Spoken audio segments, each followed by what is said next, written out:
Gestion administrative et commerciale des organisations. Quand vous étiez lycéen, lycéenne, qu'est-ce qui vous attirait le plus vers le BUT GACO? Ce qui m'attire le plus, c'était la polyvalence au niveau de la formation. C'était la polyvalence, la poursuite de la filière STMG. Le parcours MACAST, parce que je voulais me diriger plutôt dans la gestion de projet, la communication, l'événementiel. Je dirais la polyvalence, c'est également la possibilité de faire la deuxième année en alternance. Et au fait, on fait quoi concrètement au BUT GACO? On va avoir des cours de management qui vont se spécialiser aussi en fonction de nos parcours en deuxième année. On va avoir également des SAE, donc des situations d'apprentissage et d'évaluation. Donc là, on va travailler en groupe sur un projet et au cours de ces projets, on doit rendre des livrables, faire des présentations orales. On est sur le terrain, on travaille beaucoup avec d'autres organisations dans Châteaubriand. On peut peut-être dire marketing aussi comme mot-clé, peut-être dire gestion de projet par exemple.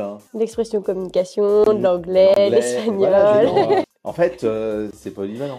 C'est pas ça que vous disiez Ah, si. C'est polyvalent. Quel a été votre projet SAE préféré en GACO? Mon projet préféré, ça a été sur la création d'un bal de promo. Moi, c'est le même. Moi, je dirais que c'était la mise en place d'une démarche RSE au sein de l'IUT à Châteaubriand ici. Donc ça passe par la communication avec différentes parties prenantes, des responsables qualité, et c'est plutôt intéressant. Moi, ça a été la SAE de première année aussi, où on a pu être en contact avec une entreprise et on a fait une étude marketing et on a été sur le terrain auprès des entreprises de Châteaubriand poser des questions. C'était 3 points forts de la formation BUT GACO. L'ambiance entre les promos.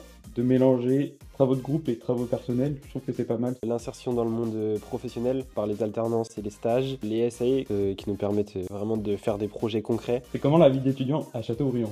Ça se passe plutôt bien. Comme Lilou l'a dit tout à l'heure, on est plutôt soudés comme groupe entre BUT 1 et BUT 2. On fait pas mal de sorties. La ville nous a donné également des chèques pour pouvoir des passes, ouais, pour faire des activités dans la ville. Patinoire, cinéma, bowling. Votre meilleur souvenir, anecdote à l'IUT? Toutes les soirées, les sorties qu'on se fait tous ensemble, je pense que c'est le meilleur souvenir. Moi, je pense que ce serait le bal de promo. On a vraiment eu une soirée où on était vraiment tous ensemble, en cohésion, et même avec les profs, donc ça, c'était cool. Et moi, mon meilleur souvenir, c'est le lancement de la formation en vous accueillant pour la première promo. Tu sais que t'es un GACO quand tu as surtout.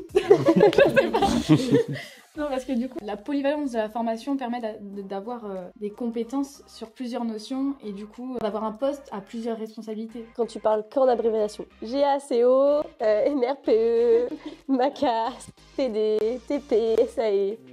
Que de l'abréviation. Votre prof chouchou, c'est Monsieur Diol. Ah ouais? Désolée, les réponses trop rapides peut-être.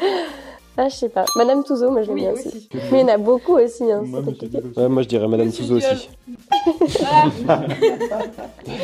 Quand je serai grande, je serai Responsable RH? Je sais pas. chargée de projet dans l'événementiel ou la communication. Ouais, chargé de projet aussi. Chef de projet événementiel. Votre conseil aux lycéens et lycéennes pour gérer Parcoursup? De bien rédiger leurs lettres, que ce soit spécifiquement ciblé GACO, pour pouvoir répondre aux attentes de Monsieur Dahl. Pas seulement bien. Mais oui, c'est une bonne réponse. Avoir une vraie intention d'aider la ville, de vouloir être porteur d'idées aussi quand on vient ici. Avoir compris que c'était à Châteaubriand et pas à Nantes, hein. C'est pas mal aussi. Ah, moi j'ai fait la boulette. Voilà. Bon.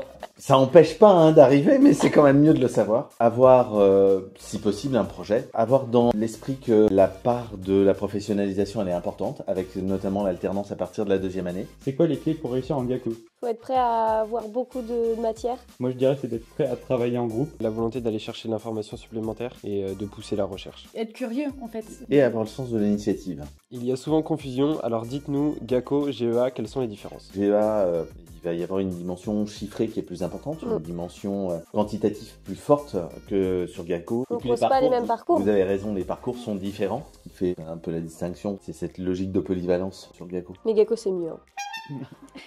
Avoir un BUT GACO, ça donne quoi sur le marché du travail? Tous ceux qui sont là, en tous les cas, ils sont déjà en alternance. Donc Et ça ouais Alors, ça veut dire que le débouché sur le marché du travail, déjà, il est présent, il existe. Comme c'est une formation polyvalente, les débouchés ils sont assez larges. On est plutôt sur des PME, TPE, qu'on s'adresse aussi bien aux entreprises qu'au secteur associatif, à l'administration et au secteur public. Et puis sur des métiers qui sont des métiers essentiellement d'assistance en fait à gestion de projet ou d'assistance à métier d'expertise. C'est le BUT GACO avec un slogan. Ce serait quoi? GACO, on est pro. À GACO, on est pro. Ça c'est bien. Hey, à GACO, on est pro.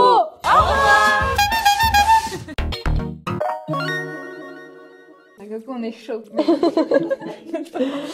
Non mais... Je sais pas comment on le prend. Je peux pas faire ça.